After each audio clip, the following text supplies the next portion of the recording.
You are watching Magic Box Entertainment. এই গল্পের সমস্ত স্থান, কাল, পাত্র এবং ঘটনাক্রম কাল্পনিক। জীবিত কিংবা মৃত কোনো ব্যক্তির সঙ্গে কোনো প্রকার সামঞ্জস্য সম্পূর্ণ কাকতালীয়।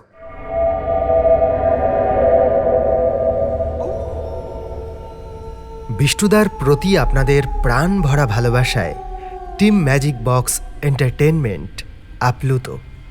আর ম্যাজিক বক্স মানেই আপনার পছন্দের গল্প। তাই আবার চলে এসেছি বিষ্ণুদা সিরিজের নতুন একটি গল্প নিয়ে।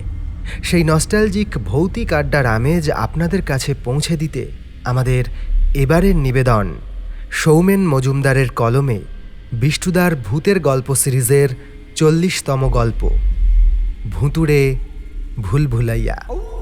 আশা করি একই রকমভাবে আপনাদের ভালোবাসা এবারেও আমরা পাব। তবে এই আসরে নিয়মিত যোগ দেওয়ার জন্য আপনাকে করতে হবে ছোট্ট একটা কাজ। নিচে যে সাবস্ক্রাইব বাটনটি দেখছেন ওটায় ক্লিক করুন, আর পাশে যে ঘন্টাটি রয়েছে ওটা বাজিয়ে রাখুন, যাতে সময় মতো ওটা বেজে উঠে আপনাকে জানিয়ে দেয় গল্পের আসর বসার দিনক্ষণ। চলুন শুনে নেওয়া যাক সৌমেন মজুমদারের লেখা বিষ্ণুদার ভূতের গল্প সিরিজের 40তম গল্প ভুতুড়ে ভুলভুলাইয়া।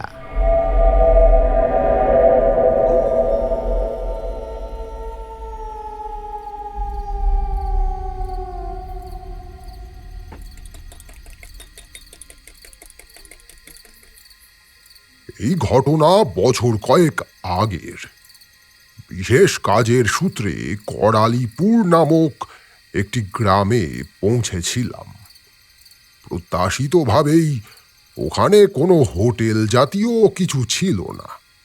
পরিচিত একজনের মাধ্যমে গ্রামেরই এক বাড়িতে আমার থাকার ব্যবস্থা হয়।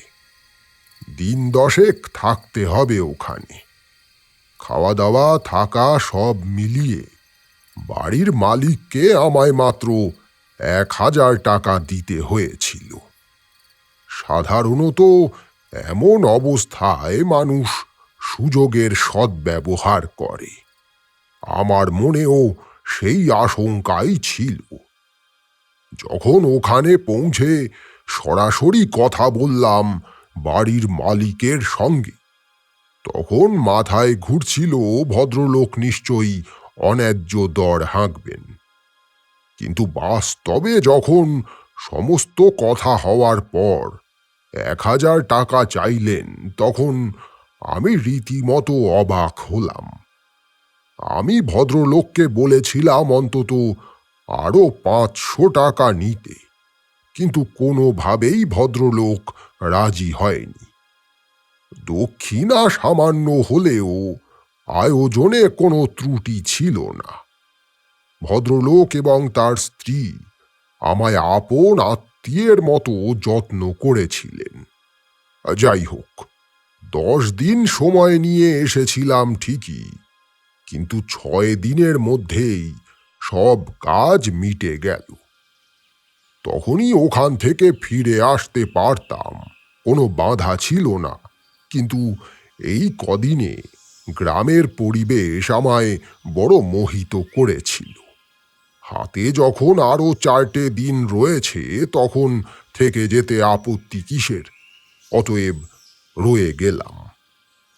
এসে থেকে চাইছিলাম যত তাড়াতাড়ি সম্ভব কাজ মিটিয়ে ফেলতে।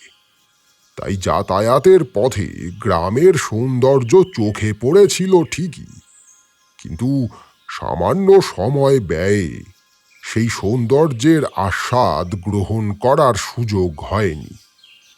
মাঠঘাট, গাছপালা, পুকুর, কাঁচা সড়ক সব মিলিয়ে আধুনিক কৃত্রিমতার কালো ছায়া এখানে এসে পৌঁছায়নি।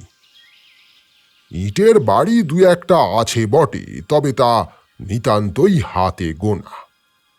বেশিরভাগ বাড়ি এখানে মাটির তৈরি, উপরে খড় অথবা টালির চাল। সময়টা ছিল এমনই শীতকাল। বাড়ির মালিকের আপ্যায়নে বেশ আয়েসেই রয়েছি। খাওয়া দাওয়ার কোনো ঝঞ্ঝাট নেই। পরপর দুদিন সকালে খাওয়া দাওয়া সেরে গ্রামে বেরিয়ে পড়তাম। দুপুরে ফিরে স্নান খাওয়া দাওয়া সেরে একটু জিরিয়ে নিয়ে আবার বেরোতাম। সন্ধ্যা নামার পর একদিন 7টা, একদিন 8টায় ফিরে এসে খাওয়া দাওয়া সেরে নিশ্চিন্ত ঘুম। গ্রামের দক্ষিণ দিকে জনবসতি সামান্য কম। দ্বিতীয় দিন সন্ধ্যার দিকে একটি চায়ের দোকানে বসে লোকজনের সঙ্গে কথাবার্তা বলতে বলতে নতুন একটা বিষয় কানে এলো।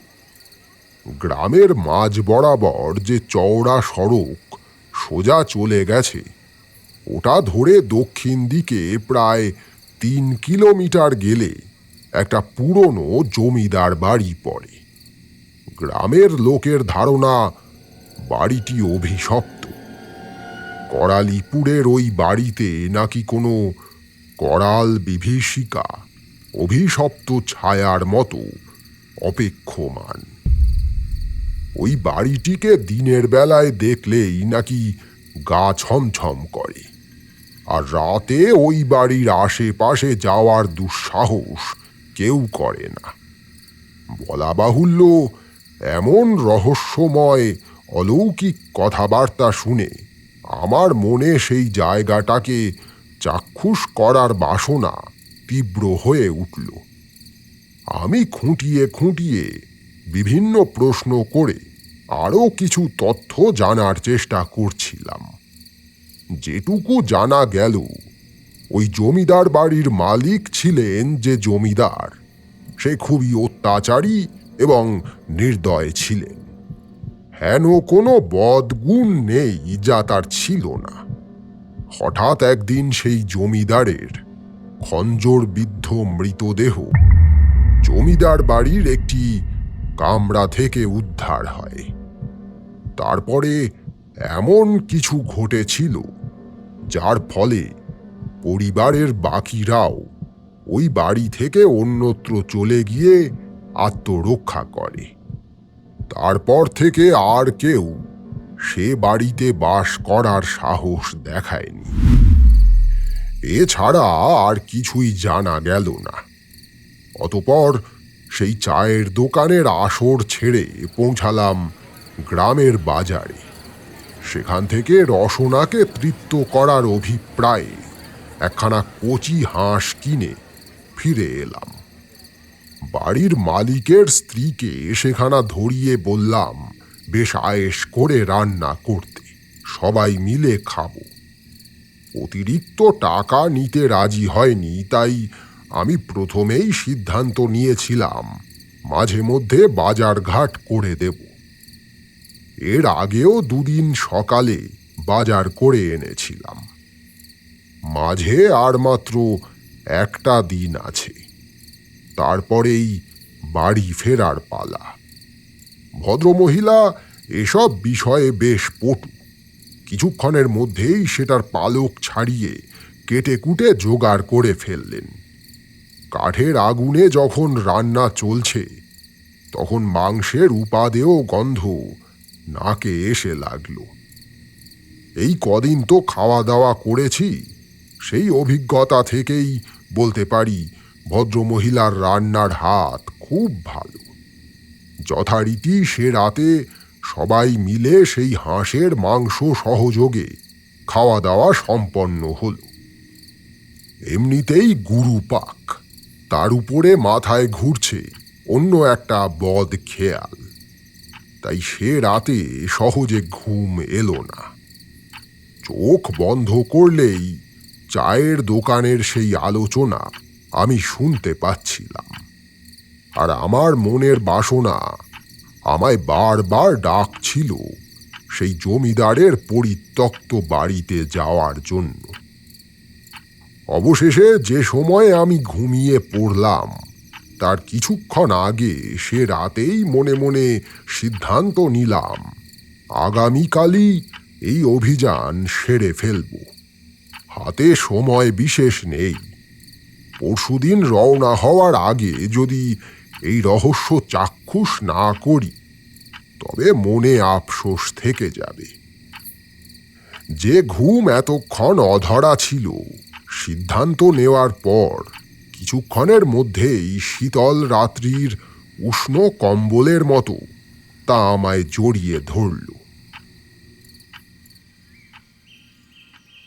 নির্বিঘ্ন ঘুমের পর ঝরঝরে শরীরে সকাল সকাল উঠে পড়লাম। সকালের খাওয়া দাওয়া সেরে বাড়ির মালিককে ডেকে জানিয়ে দিলাম আজ রাতে আমি বাড়িতে থাকব না। তারপর বাকি দিনগুলোর মতো এই দিনও সময় কাটতে লাগলো। এখান থেকে বেশ খানিকটা দূর, দ্বিতীয়বার যাওয়ার মতো সময় হাতে নেই। তাই পরিকল্পনা করেছি দুপুরের খাওয়া দাওয়ার পর খানিক বিশ্রাম নিয়ে অভিযানের আয়োজন সমেত সোজা পৌঁছে যাব আমার কাঙ্ক্ষিত গন্তব্যে। যদি সত্যি সেখানে কিছু থাকে তবে রাতের অন্ধকারে তা জাগ্রত হয়ে উঠবে, আর যদি তেমন কিছু আন্দাজ করতে না পারি তবে কুয়াশা মাখা অন্ধকার ঠেঙিয়ে রাতেই ফিরে আসবো আবার। 3 কিলোমিটার পথ হেঁটে পার হতে আহামরি কষ্ট হবে বলে মনে হয় না। তার উপরে শীতকাল, ফলে ক্লান্তিও সহজে কাবু করতে পারবে না। হিসেব অনুযায়ী এমন সময় বাড়ি থেকে বের হলাম যাতে সন্ধ্যার অন্ধকার পৃথিবীকে গ্রাস করার আগেই গন্তব্যে পৌঁছাতে পারি। দিনের আলোয় জায়গাটাকে ভালো করে একবার দেখে নিতে হবে। গ্রামের পথ ধরে যখন সেই দিকে চলেছি তখনও সূর্যের আলো গায়ে এসে লাগছে। শীতের দুপুরে সূর্যের আদুরে তাপ শরীরে আরাম যোগাচ্ছে। আন্দাজ 1.5-2 কিলোমিটার চলে আসার পর চারপাশে সামান্য পরিবর্তন লক্ষ্য করলাম।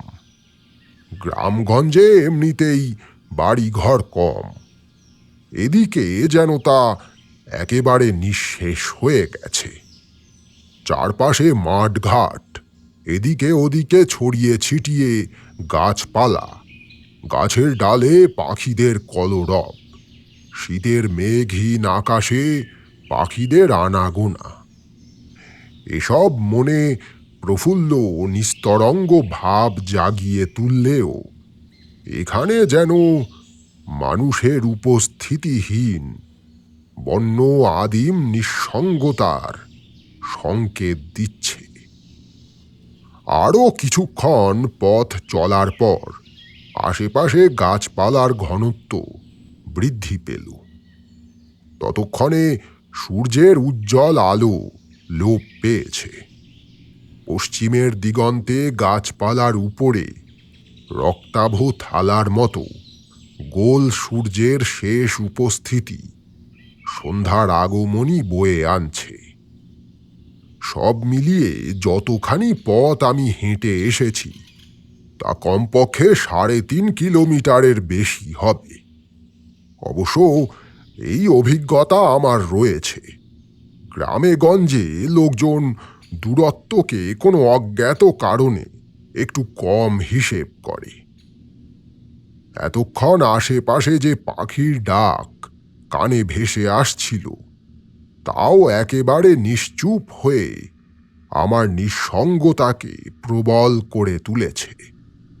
সোজা পথ ধরে হাঁটতে হাঁটতে এক জায়গায় দেখলাম কিছুটা এগিয়ে পথটা ডান দিকে সামান্য বেঁকে গেছে, আর সেই বেঁকে যাওয়া পথের ধারে একখানা অতি প্রাচীন জরাজীর্ণ ইতিহাসের সাক্ষী নিঃসঙ্গ হয়ে দাঁড়িয়ে আছে।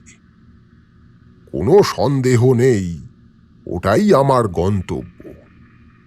সেই জমিদার বাড়ির আশেপাশে গাছপালা রয়েছে ঠিকই, কিন্তু দেওয়াল লাগোয়া জমিতে কোনো লতাপাতা, ঘাস এসব জন্মায়নি। বেশ অদ্ভুত, যেন বাড়ির ভিত্তি মাটিতে চরম অনুর্বরতা সৃষ্টি করেছে। বাড়িটা দোতলা। এককালে দেওয়ালে পলেস্তারা সে বাড়ির সৌন্দর্যকে নিখুঁত করে তুলেছিল, তবে এখন সেই প্রলেপ খসে পড়ে প্রাচীনত্বের দলিল স্বরূপ নোনা ধরা ইটের সারি নির্লজ্জের মতো বেরিয়ে পড়েছে। এমনটা অস্বাভাবিক নয়। বিভিন্ন জায়গায় এমন প্রাচীন বাড়ি আমাদের চোখে পড়ে, তবু সেই গোধূলি বেলায় আবছা আলোয় বাড়ির সেই রূপ দেখে আমার মনে হলো ওটা কোনো বাড়ি নয়, অভিশপ্ত কোনো প্রেতাত্মা নির্মম ভ্রুকুটিতে তাকিয়ে রয়েছে।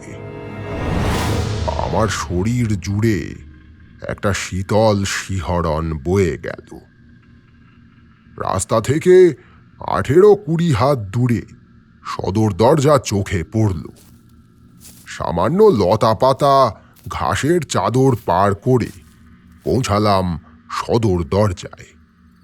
তারপর অতি সন্তর্পণে সেই প্রাচীন দরজার পাল্লায় ডান হাত দিয়ে ঠেলা দিলাম। সঙ্গে সঙ্গে অদ্ভুত শিরশিরে একটা শব্দ হয়ে দরজাটা খুলে গেল। ততক্ষণে বাইরের আলো নিঃশেষ হয়ে এসেছে। দরজার ভিতরে নিশ্ছিদ্র কালো পিচের মতো গাঢ় অন্ধকার আমার দৃষ্টিপথ অবরুদ্ধ করল, আর সঙ্গে সঙ্গে একরাশ বরফ শীতল বাতাস ভিতর থেকে ভ্যাবসা গন্ধ ভাসিয়ে এনে আমায় আঘাত করল। শীতের সন্ধ্যা, গ্রাম্য এই নির্জন পরিবেশে শীতলতার আঘাত আরো তীব্র ঠিকই, কিন্তু তা কখনোই ঘরের ভিতর থেকে বয়ে আসা বরফ শীতল বাতাসের সমতুল্য নয়। মনে হলো ঘরের ভিতরে কুইন্টাল কুইন্টাল বরফ মজুত রয়েছে। আমার গায়ে একটা চাদর জড়ানো ছিল, সেটাকে আরো ভালো করে জড়িয়ে নিয়ে সঙ্গে থাকা ব্যাগ থেকে টর্চখানা বের করে ভিতরে আলো ফেললাম। টর্চের তীব্র আলোয় দীর্ঘ হিসাবহীন সময় ধরে অবরুদ্ধ ঘরের অন্দর আলোকিত হয়ে উঠল। ঘরের দেওয়ালে দেওয়ালে, কোনায় কোনায় মাকড়সার দল শিকারের অপেক্ষায় জাল ছড়িয়েছে। মেঝেতে পুরু ধুলোর আস্তরণ। কড়িকাঠে এক কোণার দিকে ঝুলে আছে দুখানা চামচিকে। ঘরে আসবাবপত্র কিছুই নেই। আমি অতি সন্তর্পণে ভিতরে প্রবেশ করলাম। চারপাশে টর্চের আলো ফেলতে ফেলতে এক এক করে দেখতে লাগলাম ঘরগুলো। প্রতিটা ঘরই ফাঁকা পড়ে রয়েছে। জানালাগুলো বহু যুগ ধরে বন্ধ। কেমন অদ্ভুত ভ্যাপসা গন্ধে সারা ঘর ভরে রয়েছে। সেই গন্ধে শরীরে কেমন ঝিম ধরছে। ঘরগুলো এক এক করে দেখা শেষ করে সিঁড়ির কাছে পৌঁছালাম। কাঠের ঘোরানো সিঁড়ি দোতলায় উঠে গেছে। সময়ের হিসেব নেই, তবু কাঠের সিঁড়িখানা অক্ষত রয়েছে। তবু যখন এখানে মানুষের বসবাস ছিল, তখন যেমন তা প্রাত্যহিক যত্নে চকচক করত, এখন তার বদলে তার উপরে জমেছে পুরু ধুলোর আস্তরণ। তবু ভরসা হলো না। উপর থেকে হয়তো অক্ষত হতে পারে, ভিতরে ঘুণ পোকার আক্রমণে অন্তঃসার শূন্য হয়ে পড়েছে। তাই বুঝে বুঝে পা ফেলে ধীরে সুস্থে দোতলায় পৌঁছালাম। নিচের তলায় যেমন এক এক করে ঘরগুলো খুলে দেখেছি, একইভাবে দোতলার ঘরগুলো খুলে খুলে দেখতে লাগলাম। কোনো ঘরেই কিছু নেই, শুধুমাত্র ধুলো আর মাকড়সার জাল পরিত্যক্ত ঘরগুলোকে দখল করেছে। দেখতে দেখতে দক্ষিণ পূর্ব কোণে এসে পৌঁছালাম। সামনে যে ঘরটি রয়েছে, এই একটি এবং আরেকটি ঘর ছাড়া সব ঘর ইতিমধ্যে দেখা হয়ে গেছে। নকশা করা কাঠের দরজা প্রতিটি ঘরেই রয়েছে, তবে এই ঘরের দরজা সামান্য বেশি চওড়া এবং নকশাও আরও নিখুঁত। নৃত্যশীলা দুই নারী মূর্তি খোদাই করা কাঠে জীবন্ত হয়ে উঠেছে। দরজায় কোনরূপ তালা লাগানো নেই। ভারী কাঠের পাল্লা দুখানা হাতের ঠেলাতে সশব্দে খুলে গেল। এই ঘরখানা অন্য ঘরগুলোর তুলনায় বেশ বড়। ঢুকেই চোখে পড়ল মেঝেতে ধুলোর আস্তরণের তলায় সামান্য উঁচু ঢিবির মতো কিছু একটা রয়েছে। টর্চের আলো ফেলে সেদিকে এগিয়ে গিয়ে ছুঁয়ে বোঝার চেষ্টা করলাম ওই ঢিবির মতো উঁচু জিনিসটা কি। হাত দিতে নরম অনুভূতি হলো। হাতে যা উঠে এলো তা ছাই ছাড়া অন্য কিছু মনে হলো না। টর্চের আলো এদিকে ওদিকে ফেলতে ফেলতে নজর গেল মাথার উপরে। কড়িকাঠ থেকে ঝুলে আছে বিরাট বড় একখানা ঝাড়বাতি, তবে যুগ যুগ ধরে তার উপরে ধুলোর আস্তরণ পড়ে মাতোয়ারা সৌন্দর্যের কণা মাত্র আর অবশিষ্ট নেই। প্রাণোজ্জ্বল এক জমিদার বাড়ির স্মৃতিকে বুকে করে কবরের মতো নিস্পন্দ দাঁড়িয়ে রয়েছে এই জীর্ণপ্রায় দালান। সেই ঘর থেকে বেরিয়ে যখন শেষ ঘরটার দিকে পা বাড়িয়েছি, ঠিক সেই সময়ে মৃদু একটা শব্দ আমার কানে আসতে সচকিত হয়ে উঠলাম। খুব ভুল যদি না হয় তবে ওই শব্দ ঘুঙুরের, আর সেই শব্দ আসছে এইমাত্র যে ঘর থেকে আমি বেরিয়ে এলাম সেই ঘর থেকে।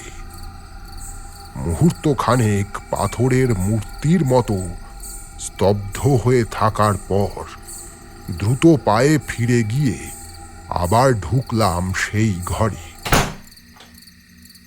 কারো উপস্থিতি নজরে পড়ল না, শুধু সেই ঢিবির মতো জায়গার সামনে মেঝেতে চোখে পড়ল একজোড়া ঘুঙুর। সেই ঘুঙুর জোড়া অবশ্য এই বাড়ির সব কিছুর মতো মলিন নয়, চকচক করছে। টর্চ থেকে নির্গত তীব্র আলোর ঝলকানিতে ঝিলিক খেলে গেল ঘুঙুর জোড়া। কিন্তু এই দুটো এখানে এলো কোথা থেকে? এই মাত্র আমি এই ঘর থেকে বেরোলাম। তার আগে আমি টর্চের আলো ফেলে সব কিছু ভালো করে দেখেছি। নিশ্চিতভাবে বলতে পারি ওখানে ওই ঘুঙুর জোড়া ছিল না। ভয় নয়, এই অলৌকিক ঘটনায় আমার মনের উৎসাহ চরমে পৌঁছালো। আবার একবার সেই ঘরের চারদিকে আলো ফেলে দেখলাম, কোথাও কিছু নেই। এরপর আবার বেরিয়ে পড়লাম সেই ঘর থেকে। দরজা পার হয়ে পাল্লা দুখানা টেনে দরজা বন্ধ করতেই আবার কানে ভেসে এলো সেই ঘুঙুরের শব্দ। সঙ্গে ভেসে এলো অজ্ঞাত এক নারী কণ্ঠের খিলখিল হাসি। এবার অবশ্য আমি আর সেই ঘরে ঢুকলাম না। সর্বশেষ যে ঘরটি রয়েছে সেটির দরজার দিকে এগিয়ে চললাম। এই দরজাটা আকৃতিতে অন্য ঘরগুলোর দরজার মতোই, তবে আগের ঘরটার মতো নকশা আরও নিখুঁত। প্রাচীন সেই দরজায় ঠেলা দিতে দরজাটা খুলে গেল এবং সঙ্গে সঙ্গে স্তব্ধ হয়ে গেল আগের সেই ঘর থেকে ভেসে আসা ঘুঙুরের শব্দ। এই ঘরের ভিতরে টর্চের আলো ফেলার সঙ্গে সঙ্গে হতবাক হয়ে গেলাম আমি। অন্য ঘরগুলোতে আসবাবপত্র কিছুই ছিল না, অথচ এই ঘরের মাঝামাঝি পূর্ব দিকের দেওয়াল লাগোয়া একটা বিরাট বড় পালঙ্ক রয়েছে। সেই পালঙ্কের উপরে এখনো সাজানো রয়েছে সুসজ্জিত বিছানা। অবাক হলাম এটা দেখে। এই ঘরে ওই বিছানায় সামান্যতম ধুলোর অস্তিত্ব নেই, যেন এই কয়েক মুহূর্ত আগে ওই বিছানাটি সাজিয়ে রাখা হয়েছে। যত্ন নিয়ে ঘরের মেঝে পরিষ্কার করা হয়েছে। বিছানার ঠিক উপরে কড়িকাঠ থেকে ঝুলছে চকচকে একখানা ঝাড়বাতি। এমনটা হওয়ার তো কোনো যুক্তি নেই। অন্য ঘরগুলো একই রকম ভাবে বন্ধ ছিল, তবুও তার ভিতরে বহু যুগের ধুলো প্রবেশ করেছে। মাকড়সার দল ফাঁদ পেতেছে কোনায় কোনায়, অথচ এই ঘরে প্রবেশ করতে পারেনি। এ তো অসম্ভব। তবে কি এই ঘরে কেউ বাস করে? কিন্তু এমন পরিবেশে কে এসে বাস করবে? হতে পারে কোনো জেল পালানো আসামি আত্মগোপন করে আছে এই পরিত্যক্ত বাড়িতে। এটা তো ঠিক যে এখানে কেউ তাকে খুঁজতে আসবে না। আত্মগোপন করার এর চেয়ে ভালো জায়গা আর হয় না। কিন্তু এই যুক্তি কি বাস্তবসম্মত? একজন মানুষ বেঁচে থাকার জন্য শুধু সুসজ্জিত বিছানা নয়, খাদ্যেরও প্রয়োজন। আর তা সংগ্রহ করতে তাকে বাইরে বেরোতেই হবে। বিষয়টা যে কি তা কিছুতেই আন্দাজ করতে পারলাম না। ঠিক এমন সময় একটা আচমকা শব্দ হতে চিন্তায় ছেদ পড়ল। ব্যাপার কি? এক প্রকার ছুটতে ছুটতে এগিয়ে গেলাম শব্দটা যেদিক থেকে এসেছে সেই দিকে। সঙ্গে সঙ্গে টের পেলাম কাঠের সিঁড়িতে কারো পায়ের শব্দ। ছুটে সেদিকে এগিয়ে গিয়ে সিঁড়িতে টর্চের আলো ফেলতেই লোকটিকে দেখতে পেলাম। রোগা প্যাটকা, শ্যামবর্ণ, বেটে একজন লোক। শ্যামবর্ণ যে তা বুঝলাম হাত এবং পায়ের রং দেখে। চাদর দিয়ে মুখখানা এমনভাবে ঢেকে রেখেছে যে সেই চাঁদ বদন চোখে পড়ছে না। শুধু সেই অন্ধকার মুখখানার নিচের দিকে ঝকঝকে সাদা দাঁতের শাড়ি চকচক করছে। প্রথমটায় আমিও কিছুটা থতমত খেয়ে গেছিলাম। সেই ভাব কাটিয়ে একটু ধমকের স্বরে জিজ্ঞাসা করলাম, এই কে তুমি? আগন্তুক স্থির, নিশ্চুপ। আবার বললাম, কি হলো, উত্তর দিচ্ছ না কেন? কে তুমি? এখন এখানে কি করছো? এইবার সেই চাদর ঢাকা মুখগহ্বর থেকে শব্দ নিঃসৃত হলো। এগে বাবু, আমি হরিপদ। তবে কি এই লোকটাই আত্মগোপন করে আছে এখানে? ওই বিছানা নিজের জন্যই পরিপাটি করে সাজিয়ে রেখেছে। এই পাশের ঘরে তুমি থাকো? আগে না না বাবু, হ্যাঁ নাকি না ঠিক করে বলো। আগে না। উপরে উঠে এসো। লোকটি ধীর পদে সিঁড়ি বেয়ে উপরে উঠে এলো। লোকটার কণ্ঠস্বরে কেমন অদ্ভুত একটা ভাব রয়েছে, যা মনে সন্দেহের উদ্রেক করে। তাহলে এই ঘরে কে থাকে? আগে কর্তামশাই থাকেন। কর্তামশাই? সে কে? আগে বাবুর নাম ছোট মুখে তুলব না। আচ্ছা ঠিক আছে, আজকে রাতটা এখানে কাটানোর মতো ব্যবস্থা করা যায়। বাবু তো এখন নেই, চাইলে ওই ঘরে আপনি থাকতে পারেন। বেশ, তা তুমি বাপুকে? আমি বাবুর দেখাশোনা করি। আন্দাজ করলাম যে জনৈক ব্যক্তি এই পরিত্যক্ত বাড়িতে আত্মগোপন করে রয়েছে তারই দেখাশোনা করে এই লোকটি। ব্যাপারটা মন্দ নয়। এখন সম্ভবত সেই লোক এখানে নেই, অতএব আজ রাতটা ওই রাজকীয় বিছানায় অনায়াসে কাটিয়ে দেওয়া যাবে। খাবার দাবার কিছু সঙ্গেই রয়েছে, অতএব সেসব নিয়ে ওকে বিরক্ত করার কোনো কারণ নেই। তার চেয়ে বরং এই বাড়ি সম্বন্ধে ও কিছু জানে কি না কথা বলে দেখা যাক। তা তোমরা যে এখানে রয়েছো, এই বাড়িটা তো শুনেছি ভুতুড়ে বাড়ি। আগে লোকে কত কথা বলে। তার মানে কি বলতে চাইছো? লোকে যা বলে সব গুজব? না তা বলছি না, তবে মানুষ না জেনেই অনেক কথা কয়। ঠিক আছে, চলো ওই ঘরে যাই, ওখানে বসে তোমার সঙ্গে কথা বলবো। না বাবু, ওই ঘরে আমার যাওয়া বারণ। তা তোমার বাবুটি করেন কি?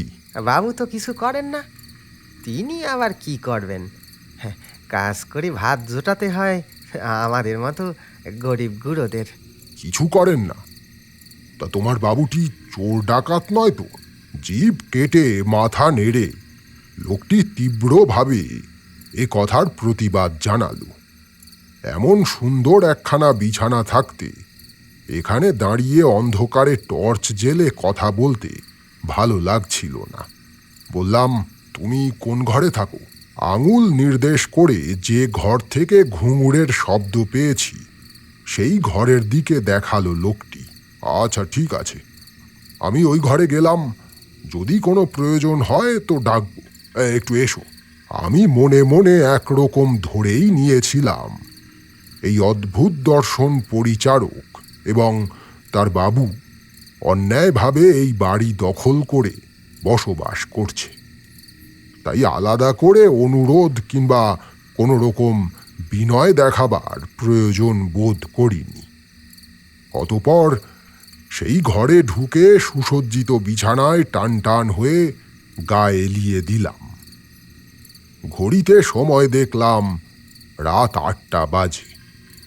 টর্চটা এতক্ষণ জ্বলছিল। এভাবে জ্বালিয়ে রাখলে খুব তাড়াতাড়ি ব্যাটারির চার্জ ফুরিয়ে যাবে। অতএব সেটাকে বন্ধ করে শুয়ে পড়ার আগে ব্যাগ থেকে একখানা মোমবাতি বের করে জ্বালিয়ে পাশে থাকা একটা টেবিলের উপরে রেখেছি। মৃদু কম্পমান মোমের শিখায় সারা ঘর আলোকিত হয়ে উঠেছে। ঝকঝকে ঝাড়বাতিতে আলোক শিখা প্রতিফলিত হয়ে চকচক করছে। ঘরের একদিকের দেওয়ালে একটা আলনা, তাতে অন্যান্য পোশাকের সঙ্গে খানতিনেক রাজকীয় শেরওয়ানি ঝুলছে। এই ধরনের শেরওয়ানি এখন আর কেউ পরে বলে মনে হয় না। সাধারণত এমন পোশাক যাত্রা থিয়েটারে দেখা যায়। তবে কি যে লোকটি এখানে আত্মগোপন করে রয়েছে সে কোনো অভিনেতা? কোনো হিসেবই যেন মেলাতে পারছি না। অহেতুক চিন্তা বাদ দিয়ে চোখ বন্ধ করে শুয়ে রইলাম। মিনিট 10 অতিক্রান্ত হওয়ার পর আবার কানে ভেসে এলো সেই ঘুঙুরের শব্দ। যেন মনে হলো কেউ হেঁটে বেড়াচ্ছে। এই নিস্তব্ধ রাত্রে এমন পরিত্যক্ত বাড়িতে চোখ বন্ধ করে শুয়ে সব মৃদু শব্দই যেন তীক্ষ্ণভাবে কানে পৌঁছাচ্ছে। প্রথমে ঘুঙুরের শব্দটা পেয়েছি সেই আগের ঘর থেকে। তারপরে সেই শব্দ ধীরে ধীরে যেন এগিয়ে আসতে লাগল। একসময় অনুভব করলাম শব্দটা হচ্ছে এই ঘরের ঠিক বাইরে থেকে। তারপর অত্যন্ত মৃদুভাবে দরজায় একটা টোকার শব্দ। এই শব্দটা কানে যেতেই আমি চোখ মেললাম। প্রথমটায় সোজা তাকালাম দরজার দিকে। দরজাটা ভেজানো। এদিকে ঘরের উষ্ণতাও যেন আরো কমে গেছে। হঠাৎ করে এমন অনুভূতি হচ্ছে যেন আমি পালঙ্কের আকৃতির এক খণ্ড বরফের উপরে শুয়ে রয়েছি। এরপরেই মনে হলো এই ঘরে আমি একা নই, আরো কেউ রয়েছে।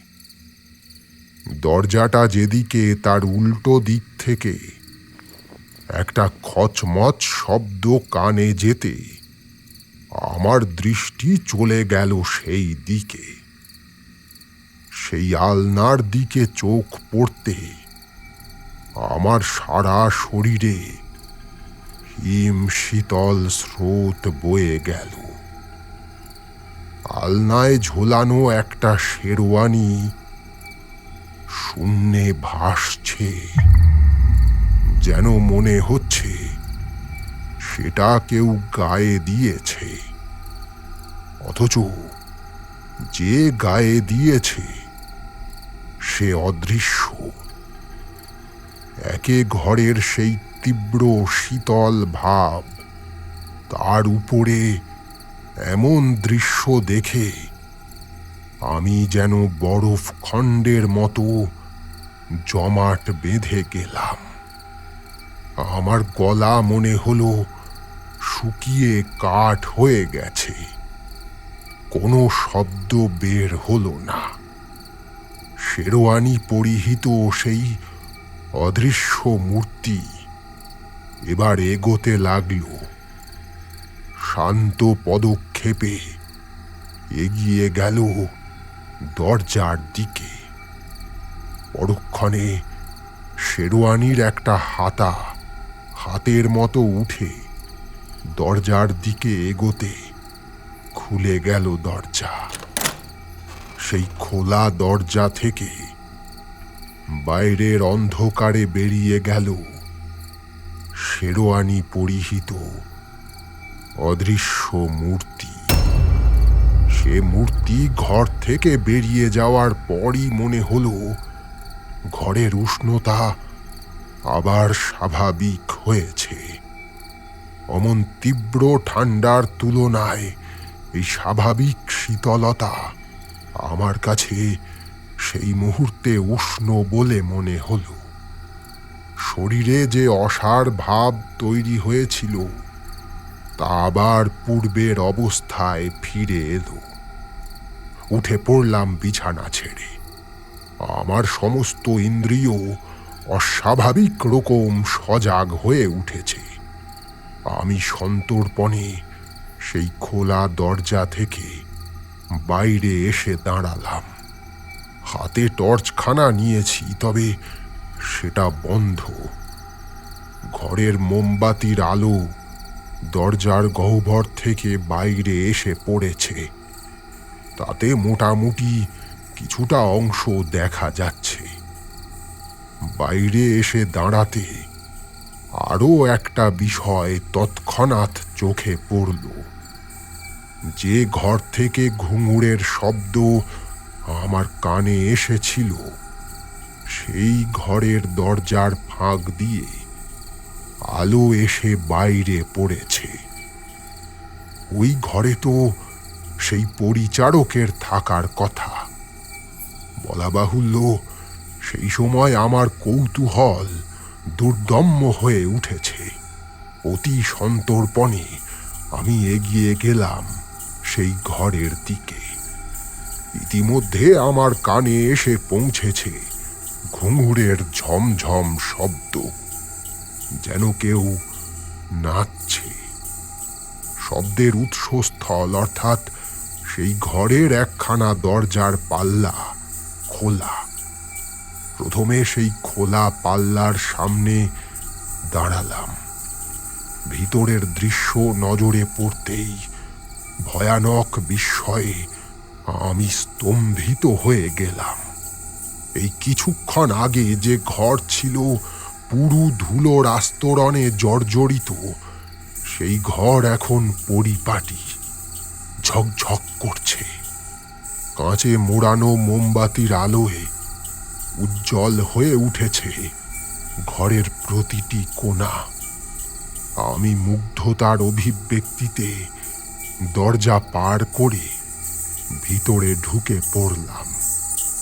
ধুলোর আস্তরণে ঢাকা যে সেই ঢিবির মতো মনে হয়েছিল, এখন সেখানে একটা দামি তোশক এবং তার এক মাথায় একটা তাকিয়া, আর তার উপরে হেলান দিয়ে শুয়ে রয়েছে সেই ভাসমান শেরওয়ানিখানা। সে মূর্তির সামনে মহার্ঘ মণিমাণিক্য খচিত রূপোর পান পাত্র। একবার সেটা উঠছে, তারপর আবার নেমে আসছে স্বস্থানে। আমি বিস্ফারিত চোখে তাকিয়ে দেখছি সব কিছু। এরপরে লক্ষ্য করলাম আরও এক কল্পনাতীত দৃশ্য। সেই যে ঝকঝকে ঘুঙুর জোড়া মেঝেতে পড়েছিল, সেই দুটো এখন মাটি থেকে সামান্য উপরে এদিকে ওদিকে লাফিয়ে বেড়াচ্ছে, যেন অদৃশ্য কেউ সেই দুটো পায়ে দিয়ে নাচছে। আর তা থেকে উৎপন্ন হচ্ছে ঝুমঝুম শব্দ। অদৃশ্য কোনো জমিদার পানপাত্র হাতে অদৃশ্য নর্তকীর নৃত্য উপভোগ করছে। আমি মুগ্ধ বিস্ময়ে তন্ময় হয়ে তাকিয়ে রয়েছি। এমন সময় ঘটল আরও এক ঘটনা। কিছুক্ষণ আগে যে হরিপদকে সিঁড়ির ওখানে আমি দেখেছিলাম, দেখলাম দরজা থেকে ভিতরে ঢুকে এলো সে। সঙ্গে নিয়ে এসেছে একখানা সাজানো গড়গড়া। খুব সন্তর্পণে সসম্ভ্রমে সেটা নিয়ে সেই অদৃশ্য শেরওয়ানি পরিহিত মূর্তির সামনে সাজিয়ে রাখল। শেরওয়ানির হাতা উঠে যেন তাকে চলে যেতে বলল। ঠিক এমন সময় চোখের পলকে অকল্পনীয় এক ঘটনা ঘটল। সেই ঘুঙুর জোড়ার ছন্দ মেলানো চলন হঠাৎ থমকে গিয়ে এগিয়ে আসতে লাগলো অদৃশ্য শেরওয়ানি পরিহিত মূর্তির দিকে। দেখলাম উদ্ধত একটা খঞ্জর ভেসে আসছে। চোখের পলকে সেই খঞ্জর সজোরে গিয়ে বিঁধল শেরওয়ানির বুকের কাছে। সঙ্গে সঙ্গে পুরুষ কণ্ঠের একটা তীব্র আর্তনাদ কানে এলো। হরিপদ বিদ্যুৎ পৃষ্ঠের মতো ভয়ার্ত নেত্রে ঘটনাটা দেখেই সভয়ে ঘর থেকে দৌড়ে পালিয়ে গেল। আমার চোখের সামনে সেই অদৃশ্য মূর্তির বুকের কাছ থেকে তাজা রক্ত ফিনকি দিয়ে বেরিয়ে মেঝেতে গড়িয়ে পড়ল। এতক্ষণ ধরে যে মূর্তি অদৃশ্য ছিল, এবার সে দৃশ্যমান হয়ে উঠল। ৪৫-৫০ বছরের একজন পুরুষ, মাথায় লম্বা চুল, পাকানো গোঁফ, ঝকঝকে যত্নে লালিত চেহারা তার। দেখলাম সে মেঝেতে বুকে গাঁথা খঞ্জরটার হাতল ধরে ছটফট করছে, আর তার সামনে সেই অদৃশ্য নর্তকীও দৃশ্যমান হয়েছে। তার অপরূপ মুখাবয়বে প্রতিশোধ পূরণের পরিতৃপ্তির ভাব। মেঝেতে সেই খঞ্জরবিদ্ধ জমিদার যখন ছটফট করতে করতে নিথর হয়ে গেল, তখন সেই নর্তকী পৈশাচিক আনন্দে অট্টহাসি করে উঠল। সে অট্টহাসি যেন বহু যুগ আগে ঘটে যাওয়া কোনো ঘটনার অনুরণন। এরপর আমার চোখের সামনে সেই অলৌকিক মূর্তির শরীর থেকে একে একে চুল, চামড়া, মাংস হাওয়ায় মিলিয়ে যেতে লাগলো। কি ভয়ানক সে দৃশ্য! অবশিষ্ট রইল শুধুমাত্র দুখানা ধবধবে সাদা কঙ্কাল, আর সেই কঙ্কালের অক্ষি কোটরে জ্বলতে লাগলো দুটুকরো জ্বলন্ত অঙ্গার। এখনো সেই নর্তকীর কঙ্কাল অট্টহাসি করে চলেছে। এতক্ষণ আমি স্থির হয়ে পাথরের মতো দাঁড়িয়ে সব কিছু দেখছিলাম। যখন সেই নর্তকীর কঙ্কালের দৃষ্টি আমার দিকে পড়ল, তখন আমি অনুভব করতে পারলাম নিজের পরিস্থিতির কথা। সে দৃষ্টি যেন আমায় নিঃশেষ করে ফেলবে, ছাড়খাড় করে দেবে সব কিছু। মৃত্যুর স্মৃতি আগলে রাখা এই ভৌতিক জমিদার বাড়িতে অপেক্ষা করার অর্থ মৃত্যুকে আমন্ত্রণ জানানো। আর মুহূর্ত মাত্র অপেক্ষা না করে রুদ্ধশ্বাসে সেই ঘর থেকে বেরিয়ে পাশের ঘরে ঢুকলাম। সেখানে সেই পালঙ্ক আর নেই। পুরু ধুলোর আস্তরণে সব কিছু ঢাকা। সেই ধুলোর উপরে মেঝেতে পড়ে আছে আমার ব্যাগখানা। সেটাকে কোনো মতে তুলে নিয়ে ছুটতে ছুটতে সেই জমিদার বাড়ি থেকে বেরিয়ে প্রাণপণে এগোতে লাগলাম জনবসতির দিকে।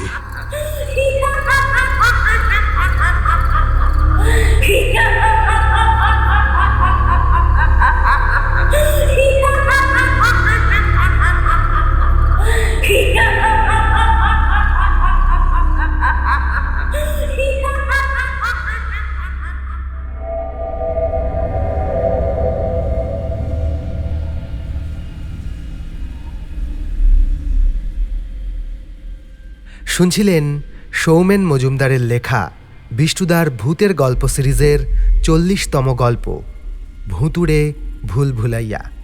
বিভিন্ন চরিত্রে রূপদান করেছেন সোমা এবং আমি আপনাদের সঙ্গে সৌমেন। গল্পটি কেমন লাগলো অবশ্যই জানান কমেন্ট বক্সে। ভালো লাগলে লাইক এবং শেয়ার করুন। চ্যানেলে নতুন হলে সাবস্ক্রাইব করুন।